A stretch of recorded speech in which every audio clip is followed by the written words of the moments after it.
sont restés connectés, et malgré les charges à l'Assemblée nationale. Merci aussi aux amis qui participent en présentiel, et les professionnels des médias aussi ici présents, et merci aux modérateurs pour la qualité. Je parle des panélistes aussi parce que c'est des sujets qui montrent que ce ne sont pas des sujets partisans, c'est des sujets qui intéressent la jeunesse sénégalaise. Et je retiens donc le credo de Madame la députée Zonora, qui disait « Unissez-vous, jeunesse du Sénégal ». Je crois qu'il faut partir sur cette base. En fait, le carrefour politique, en fait, c'est un cadre de discussion, d'échange, et ça ne se limite pas aux jeunes.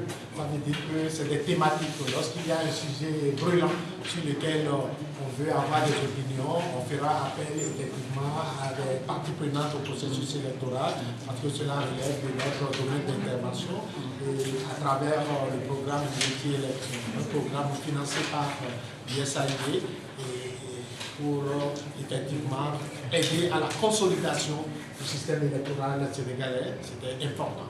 Vous avez abordé d'autres sujets, notamment la question relative peut-être à une éventualité d'élection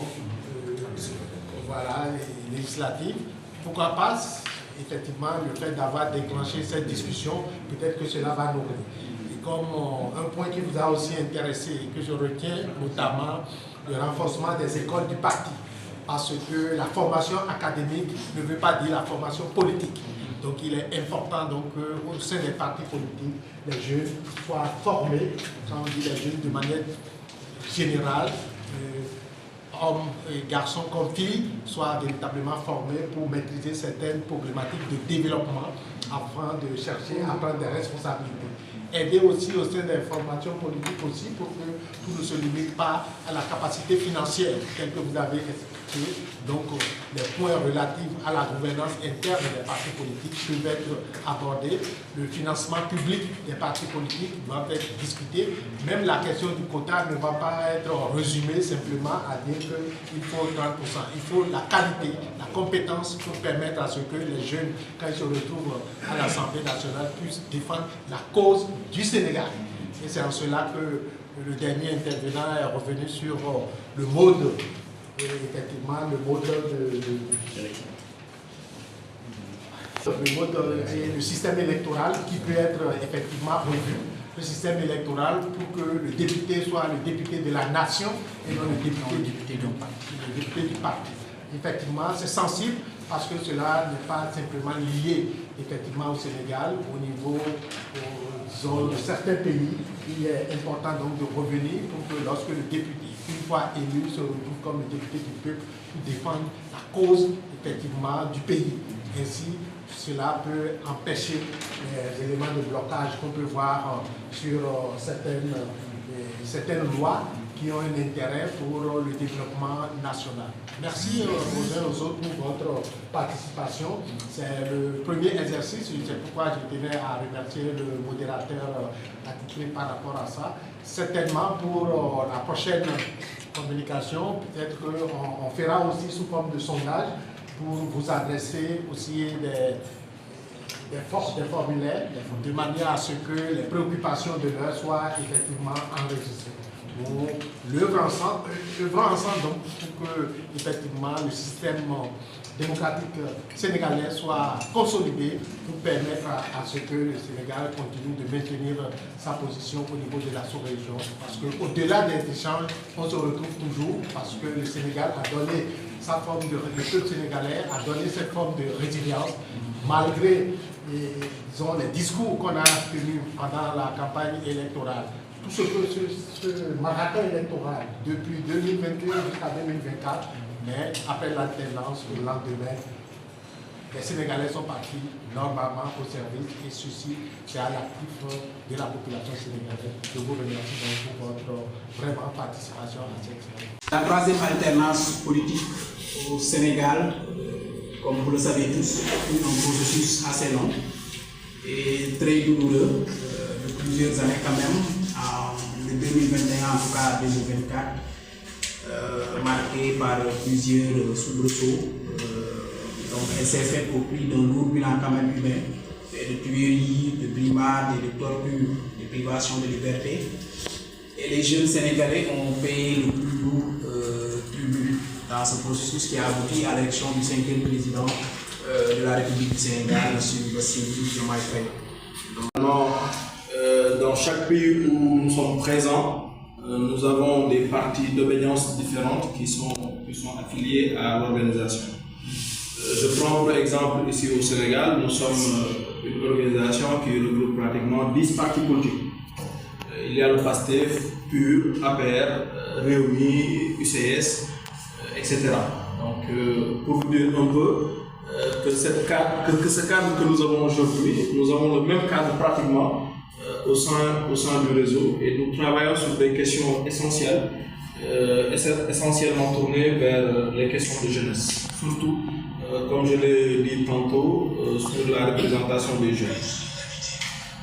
La représentation des jeunes, c'est une question essentielle qu'il faut étudier sur différents aspects. Est-ce que c'est une question qui intéresse réellement seulement les jeunes des partis politiques? Je dirais non, parce que les jeunes des partis politiques ne représentent pas grand-chose dans cette stratification de la population sénégalaise, notamment avec les données de l'ANSD. Il faut de réelles conservations, comme l'a si bien dit Papa Assad, pour qu'on puisse réviser, comme on le dit, à la destinée de notre pays. Donc cette jeunesse-là aujourd'hui, qui a participé en tout cas à des changements au niveau national, cette jeunesse-là doit maintenant avoir une posture aujourd'hui qui en tout cas la permettra de pouvoir te dire que moi jeune, je suis utile pour mon pays. Moi je ne dois pas accepter d'être suiveur, parce qu'aujourd'hui, il faut le dire aussi, la politique est devenue une sorte de mode. Nous le constatons tous, la jeunesse, tu l'as bien dit, la jeunesse est en train en tout cas de prêter une oreille attentive à la politique sénégalaise, mais avec un niveau d'exigence que nous voyons tous, qui se définit comme étant une exigence qui pointe du doigt nos autorités en leur disant que nous sommes là, nous allons en tout cas avoir une posture de défense et d'avant-garde pour l'intérêt du pays, une posture de défense et d'avant-garde pour que le Sénégal puisse en tout cas connaître des bons en avant. Donc aujourd'hui, la question c'est en tout cas l'orientation phare c'est quoi? C'est que maintenant cette jeunesse se dise que nous on ne doit plus aussi se dire, en tout cas avoir une posture de suivisme, comme je l'ai dit tantôt. La jeunesse doit être en tout cas un acteur, en tout cas doit faire partie des acteurs. Il y a un peu, parce qu'à chaque combat il y a encore une figure mainstream que les gens impriment dans leur tête. Je pense que nous c'était M. Moudou qui était enseignant, qui a un peu sacrifié sa vie pour que M. Macky Sall puisse être président. Bon, en 2000, les événements récents, il y a une soixantaine de jeunes. Donc, ce jeune-là qui a peut-être été utilisé comme bouclier. En fait, c'est tous ces sacrifices consentis-là, et c'est toujours la jeunesse qui le fait. Maintenant, le seul souci, c'est quand on est jeune, bon, culturellement et sociologiquement parlant, on dit souvent qu'au Sénégal, il n'y a pas de jeunes. Il y a deux tranches d'âge. Soit on est enfant, soit on est adulte. Ici, on peut être jeune jusqu'à 60 ans. Donc, culturellement, c'est comme ça. Alors qu'il y a une segmentation, comme l'a rappelé M. Faye, de l'ANSD qui a fait. L'âge moyen au Sénégal, c'est 23 ans. On est beaucoup plus jeune dans les zones rurales. Là-bas, la moyenne d'âge, je pense, c'est beaucoup plus de l'âge moyen, c'est 19 ans, on est extrêmement jeune. Plus de 75% de la population a moins de 35 ans.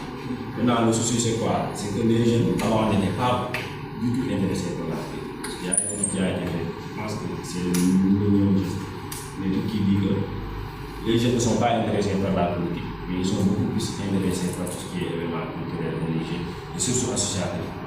Il y a une phrase que M. Faye utilise souvent, c'est quoi?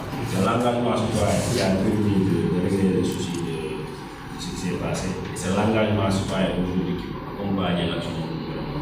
Je pense que les deux collègues panélistes